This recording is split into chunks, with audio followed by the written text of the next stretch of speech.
You're watching Promethean Action Strategic Overview for August 11th with Mike Stager. This is Tony Pappert. This Friday's Putin-Trump summit in Alaska looks to be a turning point in modern history of the planet. And Mike is going to address this fully. On the significance of the Alaska meeting place, Barbara Boyd points to this in her Monday report, which you can obtain at PrometheanAction.com or Promethean Action YouTube channel, Promethean Updates.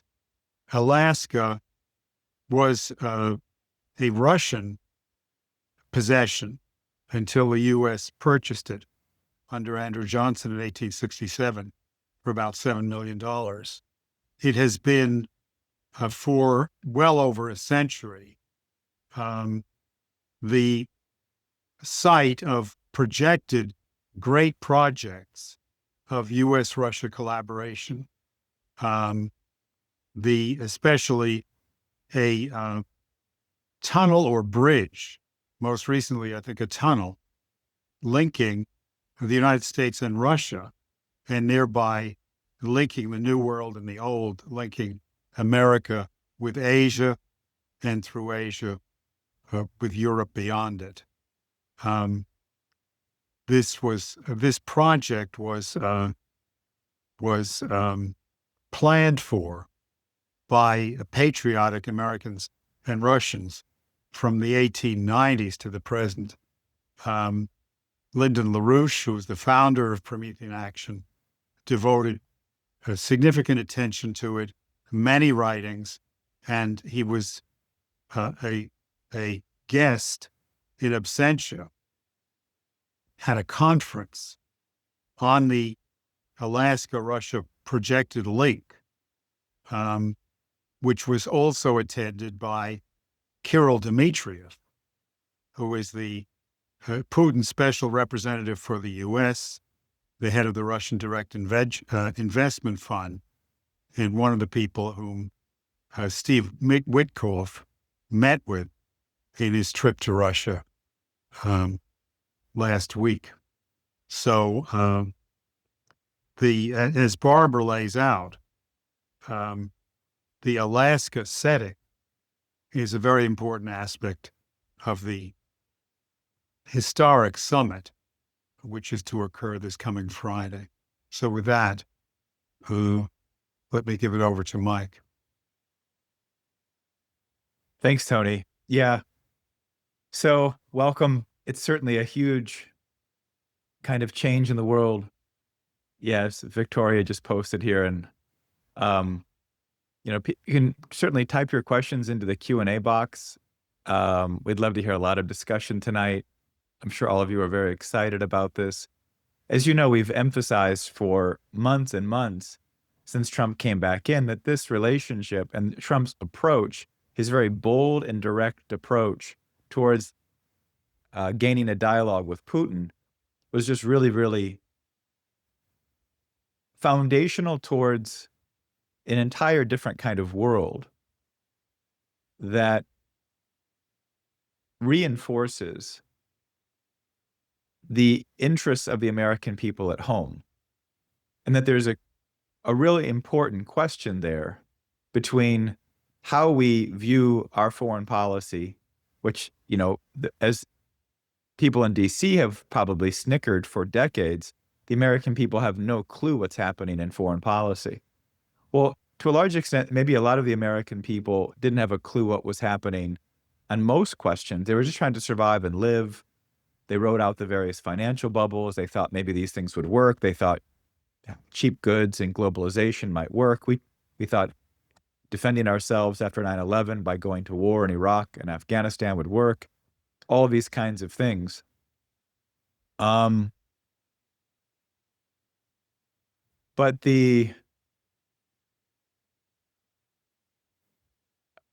after, and we've said this so many times, after the COVID lockdowns and after the election steal, and then certainly after the J6 events, this movement became something fundamentally different.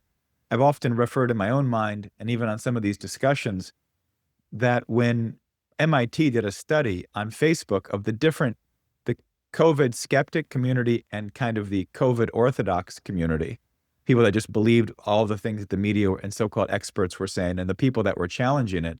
They found that the nature of the people of the COVID skeptics asked questions, didn't take things at face value, did their own research, wanted to see the scientific reports, wanted to see the data.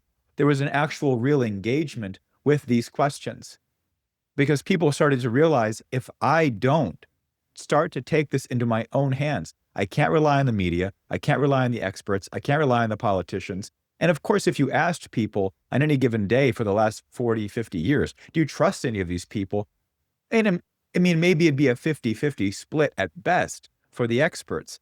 But there was a kind of default setting that until it gets really bad or until something really drastically happens, I'm just going to accept that this society somehow will function. Maybe half the people don't know how, but there are some people that still do. With COVID, we were struck with, I mean, we, the American people broadly and much of the world, these people are not just not the smartest, they're corrupt, incompetent. They don't do their own research. They're basically people that are now like the sliders and the slackers, the people that just try to get by. They were the ass kissers in high school. They did everything their teacher told them to do. They got the straight A's. They went to college. They did everything they were supposed to do. And then they just decided to take a break from life, which is you wouldn't, if you haven't confronted such an idea, you may be surprised. This is probably an epidemic. They did everything their parents told them to do. They did everything their teachers told them to do. They didn't really pursue truth. They just did what they were told. And once they finally got the job and the position and the social crowd, they basically said, screw it, I'm going on vacation. I don't care about doing any more reading or research or knowing what's true. They never did. They just wanted to get the right answer, do the homework, tell the teacher what they wanted to know. That's been at core the biggest fundamental problem of our educational system. And then it deteriorates into believing in the green climate ideology or transgender or all these other factors. But it started a long time ago of rewarding simply giving the answer in the back of the book and making me feel like I'm a smart and great teacher, not challenging the students to think. So this MAGA movement is defined by that moment. And so there's an increasing awareness of both the domestic failures and this new foreign policy question. That itself, and I emphasize that engagement on these questions is the biggest threat. It's not what we come to as a conclusion, though better to be right than wrong every day. But the point isn't that you're always right. As an American people, there is an engagement on the nature of these questions, because that's then stripping it from the hands of this small coterie of people in Washington or in the Atlantic Council or the Council on Foreign Relations that think they get to dictate. They get to distract the American people, and then they dictate the policies. That is the MAGA revolution. That is what Trump is leading, and that is what this summit, and it's not just to the people at the Atlantic Council or various think tanks in Washington or New York. It's to the entire transatlantic blob who have set their sights on a war with Russia. So we have this huge summit coming up on Friday in Alaska. We also have a complete transformation of trade in the United States. As Peter Navarro said in an interview today, this is going to be a transformation of the global system of trade that will have an impact for the coming century. One, amazing that American leadership and political advisors and the president himself and the American people are in a dialogue discussing policies and structures and systems that will last not 10 years, which would be a great shocker to all of the Wall Street hedge funds. They may think 2 or 3 years down the line. Some of them think 24 to 48 hours or a week or two, but some might think 2 or 3. We've got a president and an administration setting policies and directions and structures that will last a century or more. This summit can initiate a new era of a global security and system of trade in full, a new global system for a century or longer. And there are critical factors to that we should just all be aware of, so we can jump into the discussion tonight on a kind of footing about why is this meeting so important. We all know it in our bones. It's huge. We all might think of various elements, the Russiagate, the Ukraine war, the potential of World War III. the coup in Ukraine in 2014, 15. And there's so many other probably layers to this that we can talk about.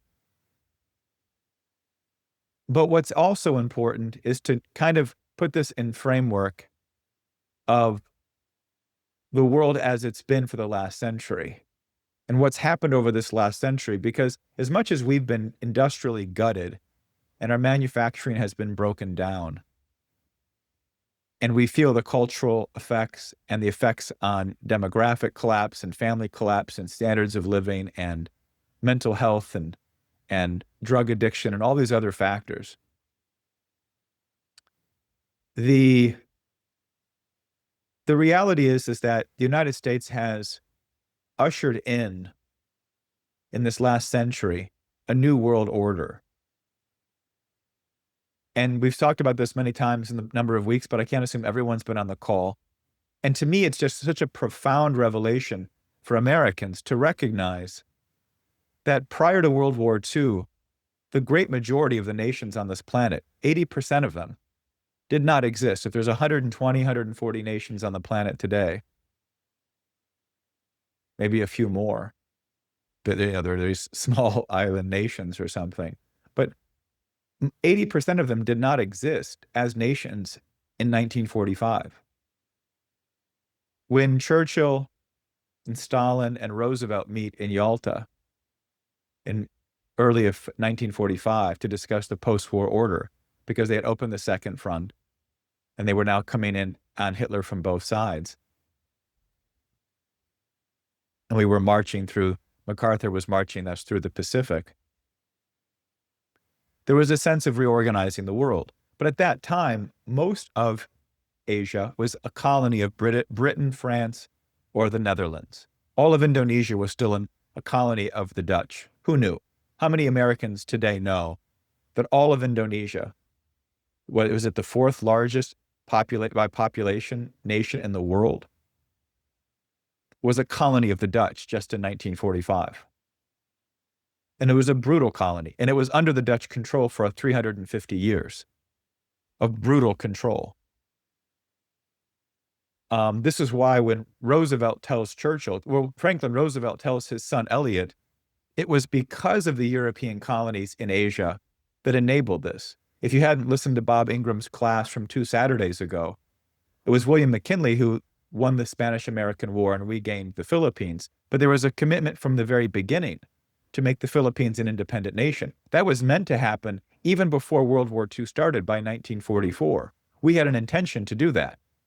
But part of the reason McKinley took on the Philippines, because if he didn't, then the Germans or the Japanese were going to gobble it up in 1900. There was a massive imperial colonial expansion. And how would we think of those today? As pure globalist regimes. Cheap labor, foreign or corporate control, complete loss of sovereignty, a complete disregard of the well-being of the working class of the population, no basic constitutional or political rights. We gave the Philippines basic political rights from the very beginning. But that wasn't the European colonial or imperial approach, the globalist approach of the 19th century. That's what Roosevelt calls it. We're not doing this 18th century, 19th century methods any longer. These nations are going to be free and independent, and they're going to be developed with industry and energy and power supply. That was the conception that American patriots had in 1945. That's why Americans went to war. And Roosevelt himself tells Churchill, I'm not going to have the young men of America die to support you retaking these colonies into a brutal cheap labor agenda. So these nations emerge. Boundaries are just randomly drawn. You've heard about Trump solving the Thailand-Cambodia border. That border was just drawn. The whole Middle East was drawn by the British and the French after World War I. And they weren't really even nations then. They were still, but they were, the borders were drawn. So it was after World War II that these nations emerge. We don't have globalist regimes dominating much of the world. It was also at that point that the United States had become the leading global power, certainly within European civilization. But really, globally, we were the dominant global power. No longer was the British Empire. Now, they were strong. It's hard to imagine, but Britain was a strong and industrial and dominant nation in 1945. They had huge industrial capacity. They're the ones who first mass-produced the fighter jet airplane. We might have developed it, but they were the ones who were mass-producing it. And that technology, they developed it as well. So there was the idea that the British Empire was just a bunch of tea and scones and cotton from India, that isn't the actual picture of a modern UK at that 1945 period. But we were now the global leader. It was our currency that set the basis for the global financial system in the Bretton Woods. And that became a direct threat. Once Roosevelt dies, Truman concedes to the American aristocratic faction, what we would call the American Tories. The same people running Russiagate against Trump run Truman's administration. In some cases, you probably find their families, their grandfathers, and so on, and parents were involved. I mean, this DC network has grown for generations now. And so their view was kind of the United States was now defending the British and French empires. We defended French retaking the colony of Indochina and Vietnam. That's how we get sucked into the Vietnam War. And it's the British Governor General of Singapore who's facilitating that engagement and that war and our involvement from like 1948. So the wars we've gotten trapped into are wars that we've been fighting on behalf of the British and French and Dutch, old globalist and imperial interests, fundamentally contradictory to our own American pedigree, where we became a nation by revolting against these powers. I just had a thought fly by. So my point is that it's understanding. For example, the Rand Corporation was asked sometime, I think in the 1960s, these became famous as the Pentagon Papers. Famous Mike Gravel, a senator from Alaska, happened to be from Alaska. He actually, I met him personally. He told me he moved to Alaska specifically so he could get into politics because he figured there were so few people that he had a good chance of getting elected from Alaska. But he was an interesting guy. He was the one who released the Pentagon Papers. But what do the Pentagon Papers say? These were big heydays in the 70s, published eventually by the New York Times, released by a famous whistleblower who worked in Rand and the Pentagon. And Senator Gravel read them into the Senate record, so that made them public and no longer classified. What did they say? That we were fundamentally, even the Rand Corporation, who studies how to win nuclear war and game it out, recognized we were violating our own American political tradition. This wasn't something that the American political leadership at the time didn't know. When it was researched, that this was clearly a blatant disregard for the entire tradition of American foreign policy. My point being, when Roosevelt dies and Churchill comes into Fulton, Missouri in 46 and says, essentially, the United States should join the English-speaking Commonwealth of the British Empire. He's not joking. Take him seriously in that. Read the Fulton, Missouri speech, where it's the Iron Curtain speech. It's him announcing a full Cold War with the English-speaking Commonwealth united under one government, opposed to this tyranny of communism. Now, that's a story that most Americans don't really understand, and that it divides at that point. So we usher in an age of the nation state. We usher in an age where the United States, out of the Depression, pulled itself up by its bootstraps, did major banking reforms, plunged the Federal Reserve, its central bank, now under the control, to some degree. It wasn't fully what was, it wasn't sufficient, but there was an attempt to pull the Federal Reserve under the control of U.S. presidential and government policy. And we launched the greatest industrialization any nation has ever seen, rapidly. The foundations for the arsenal of democracy were set in this period. So this was the living experience of, like, my grandparents' generation, your parents' or grandparents' generation lived this and saw this. It took a generation of immigrants, Irish, Italian, Polish, into what the American system of economics was. It pulled us into a sense of how rapidly this nation can grow and develop, how wealth can be generated and broadly distributed. It became the miracle of Detroit and the manufacturing middle class of the 1950s and 60s. And so people had seen this out of a total depression and financial panic, and really decades, going back to the 1870s and 1890s, a series of growing financial panics run by Wall Street, run by London, controlled by the European financial oligarchs. The ones running these overseas empires are ultimately undermining our own financial system, our own banking system, our own currency, our own national credit. It's financial warfare. In the midst of a total depression and the rising threat of World War II, the rising threats of communism, the United States pulls itself together and launches a massive reindustrialization.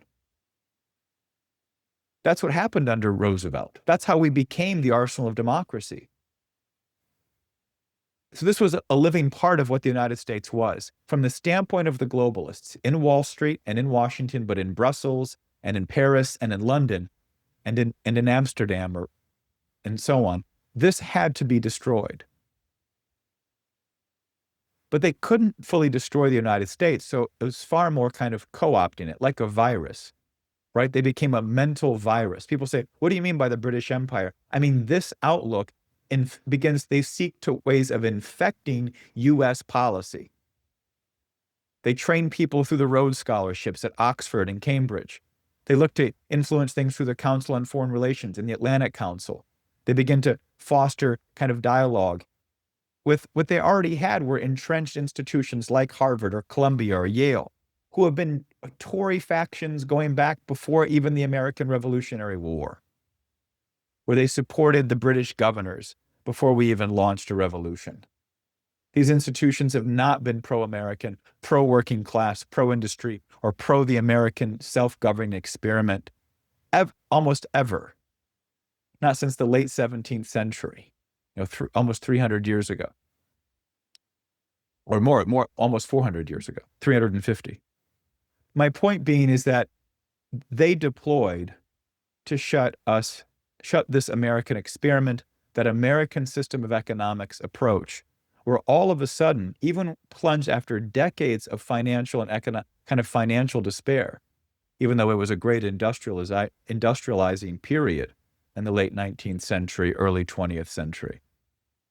The Edisons, the Westinghouses, the industrial advancements, the Alexander Graham Bells, the Wright brothers. But if you look at what Bob Ingram has presented, like say two Saturdays ago, you see that there was a kind of financialization of Wall Street happening at the same time, which dominates the creation of the Federal Reserve, which dominates the U.S. involvement in World War I. And it sets the tone for an American government focusing on a globalist outlook, paid for by this American Tory faction in Wall Street and London and so on, rather than this question of the American experiment of self-government. So this has been a war, a cultural war to, one, make sure our country stays alive. But what we've happened to accomplish against all of these odds, which shows you the great power we have when we focus on what the mission is and how weak, intrinsically weak, and full of bluff and hot air our enemy actually is. That even despite all of these attempts and efforts, prior to World War II, then we had 15 years of kind of economic explosion. And then since World War II, and since certainly the 1970s, of massive globalization, we were able to usher in a new world of nation states. We ended the total control of these colonial empires. we gave nations at least the beginnings of what real sovereignty looks like, both political and economic. It might not, it's hard to say it's complete. Even for our nation, we've been so weakened and undermined. But the idea of what a system of sovereign nation states looks like has been emerging over the course of the last century. And this is what makes this moment now so exciting. So the Trump's trade deals have largely been resolved. I mean, he sent letters out. We've had Liberation Day, April 2nd, and then again, August 1st and 10th. And letters have gone out. The two large nations, which are left unresolved, really three, is Russia, China, and India. China, because it's a complicated issue. China has basically been the poster boy for British free trade. There's some ironies there that they were hoping to revolt against colonialism, but they adopted the economic policies of British free trade. But nonetheless, China is trying to solve and figure out its own problems. To give China, as Trump does, they've tried to figure out how to feed 1.4 billion people every day. That's a challenging task. And you don't have that much farmland. You don't have the American heartland. So you've got China, complicated trade deal, and you've got to get China to agree to accept certain terms that they've really exploited. Currency manipulation, subsidizing industries. That's got to change. You can't have a functioning system and any nation, especially a nation such as significant as China, involved in that way. That's what Trump's working on. India, big trade deal, and Trump has threatened additional sanctions and tariffs to both nations if they keep purchasing Russian oil. Now, that's been on pause because of the summit. But it is worth considering that these two nations are the two largest nations by population size. India perhaps is now the largest. They're massive economies. Russia is, I think, the fourth largest economy in the world, with the largest land area, as Trump said today, 11 time zones. These are clearly the nations who are going to be critical in pulling together a new system. And in 1945, India was still literally a colony of the British Empire, literally still a colony controlled by London and the Crown. And China had major colonies riddled throughout China, but was also engaged in a total civil war, which is a whole other story of kind of how China became communist today, which goes back to the nature of that civil war and the wars prior to, because Japan's invasion goes back to the early 1930s. So China had been in war for almost 15 years straight before their civil war was resolved.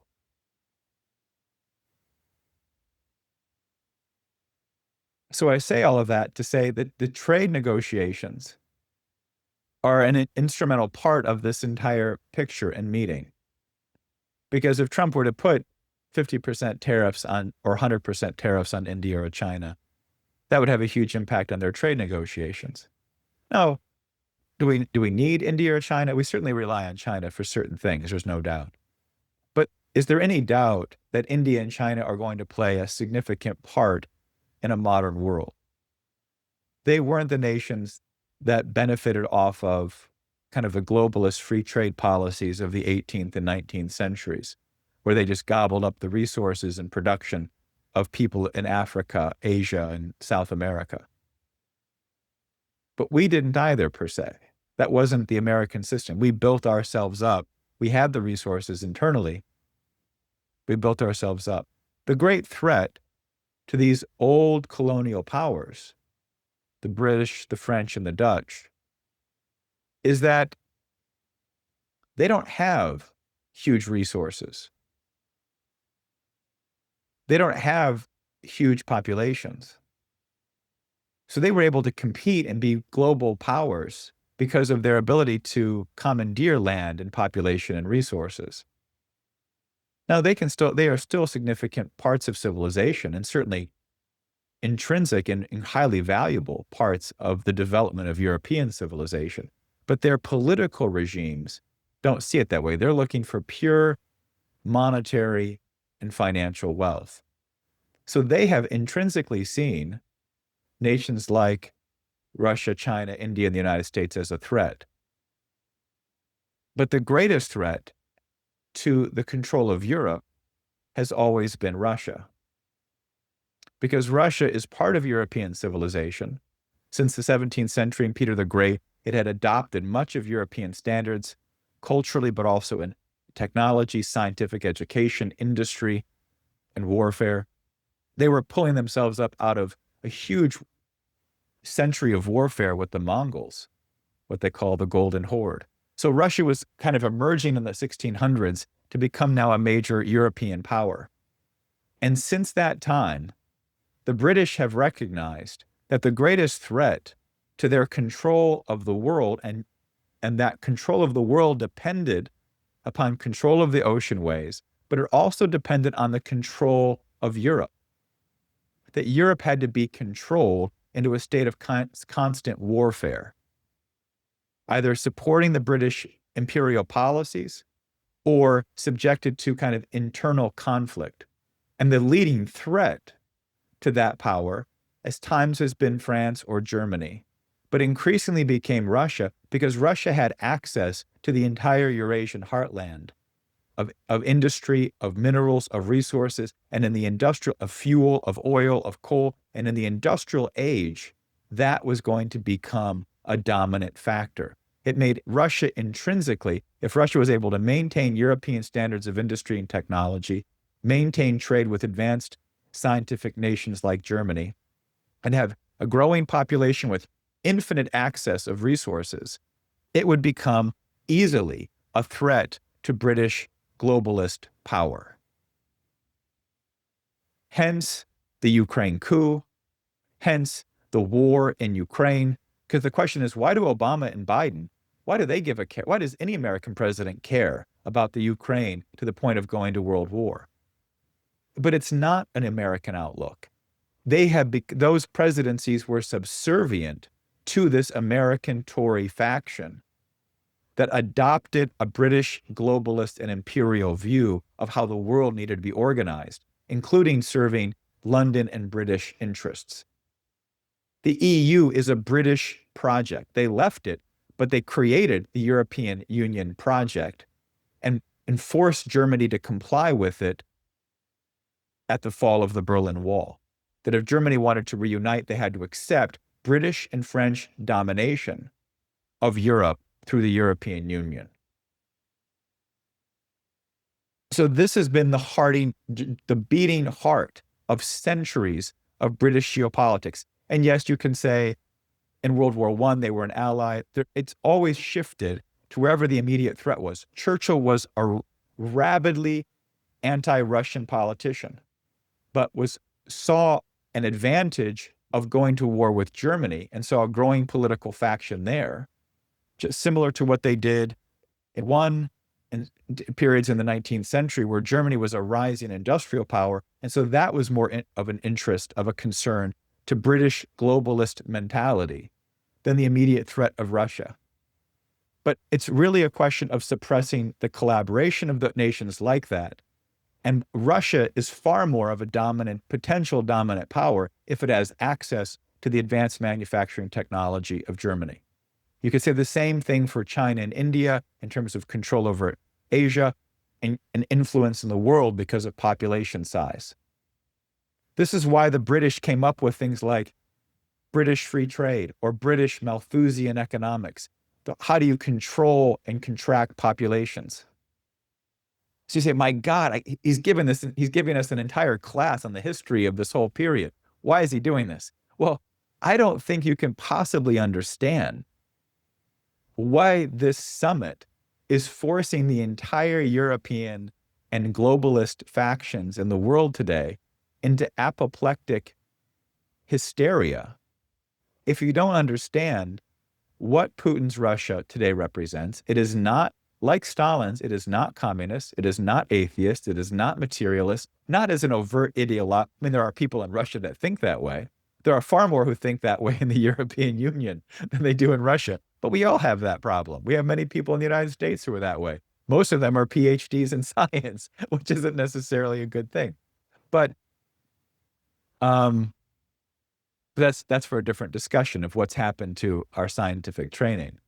The point is that Russia is Russia. They're a part of the European, but also of the Eurasian world. They have a Christian orientation, but a multi-religious, Jewish, Muslim, among other religions.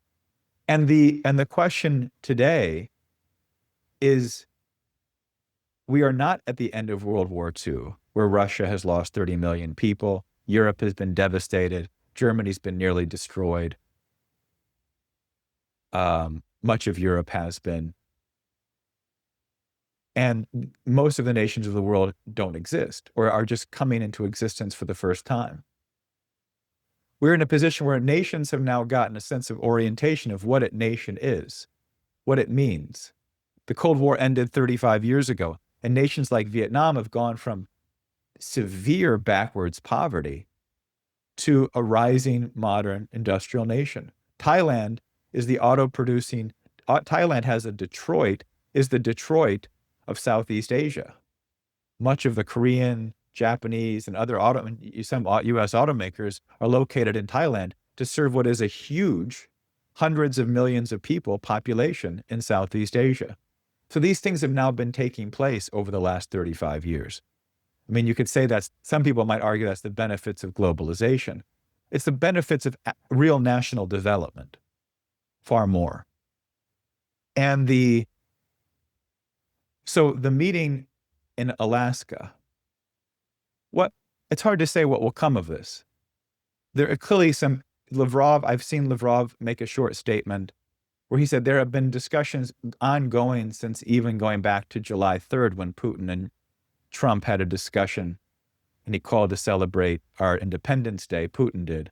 And they had some discussion there, referencing that there are bigger things here. These kinds of meetings, as much as it's all been made to seem as if it's just Witkoff went there and boom, a meeting popped up.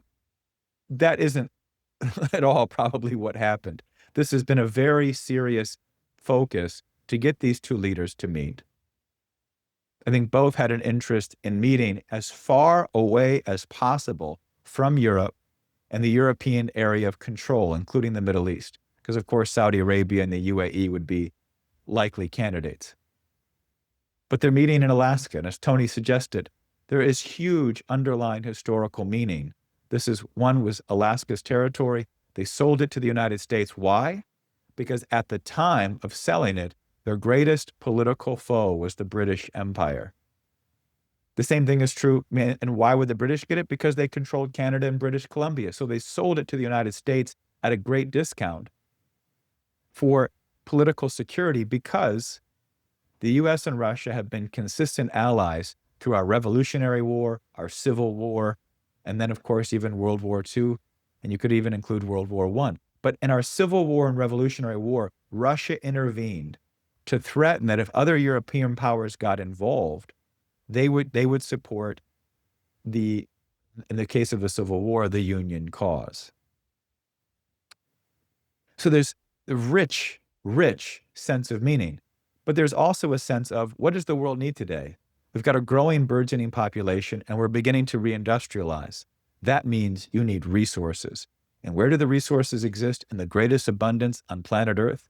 In the Arctic and in the northern parts of Canada, in Alaska, and in Russia is where the greatest abundance of resources, potentially fuel, but certainly things like uranium, other kinds of mining and elements. If there is an increasing temperature, as Chris Wright, the Secretary of Energy, said, far more people die in bitter cold than they do in hotter weather. Vegetation is growing, something like an increased 15% more vegetation on our Earth because of the increase of about a degree over the last century on this planet. That can open up the Arctic. The potentials for trade along the Arctic route, Russia is already exploring with nuclear-based icebreakers. So the potential economic collaboration, let alone probably the most famous infrastructure project ever designed in human history, is a tunnel connecting rail lines that go from the United States through Canada into Alaska, across the Bering Strait into Siberia and access all of Europe and all of Asia as the great kind of land route, the famous land route of migration from millennia ago, would now be captivated as a key point of industrialization, of access of minerals, the development of new cities, and this kind of new kind of era of economic prosperity for the nations of the world through advanced industrial and infrastructure development. All of that is part of what's wrapped up into the potential of what this meeting is. And that is why there is such hysteria from the irrelevant and kind of petty political midgets that we see in Europe and the globalists generally today. So it really is, whether this meeting accomplishes all of that, I don't know. And I can't know. We'll come back next Monday and we can discuss what this meeting accomplishes. But more importantly than knowing what this meeting will accomplish is knowing why you have a sense that this meeting is perhaps one of the most important summits in your lifetime. There were meetings between Reagan and Gorbachev in Iceland. It was in those meetings that Ronald Reagan insisted, against all of his advisors, which were some of the leading globalists at the time, and against all of the pressure from Gorbachev, who was the leading globalist or one of the leading globalists of the Soviets. Reagan insisted on strategic defense initiative, on the laser-based system to eliminate the threat of nuclear war. That is something Donald Trump has also revived. But all of us have a sense that there's even something greater because of the political tension in our own country, the domestic fights, the Russiagate coup, the threat of world war, the collapse of the culture of our Western civilization in Europe and in the United States, where 30 to 40% of the population are obsessed over transgender issues with children. I mean, it's just, as a political football, just madness. There's a sense that this summit represents a perhaps inflection point into a different direction. And I think it is within that composition. Is this meeting that inflection point? There's no reason to say or to insist that it will be. But there's every reason to continue participating as you are tonight, as you are in your organizing and your activity and in your discussions, to continue to orient people and to research and come to know the history of this question so that you can continue to orient and organize people around the kind of shift that is increasingly becoming possible because of the revolution we waged in 2024 and the remarkable transformation that Donald Trump's administration has waged in just 6 months. So that's what I wanted to present tonight, and I'm really looking forward to, Tony, maybe your response and the discussion and questions we get from the population, the audience tonight, which is certainly a very healthy audience. So it's really great to have everybody on. And please raise your hand if you want to jump into the queue. And Tony, why don't I bring you back in and we can you can respond if you want to. No, I thought that was a magnificent palette you laid out. I mean, and as you say, I mean, whatever may happen Friday, we're at an inflection point of history. And that's what people sense. That's what's reflected in the remarks in the chat. I mean, that we've come to this point justifies the sacrifices that you have made, that President Trump has made, the people who have gone to prison for remaining loyal to him.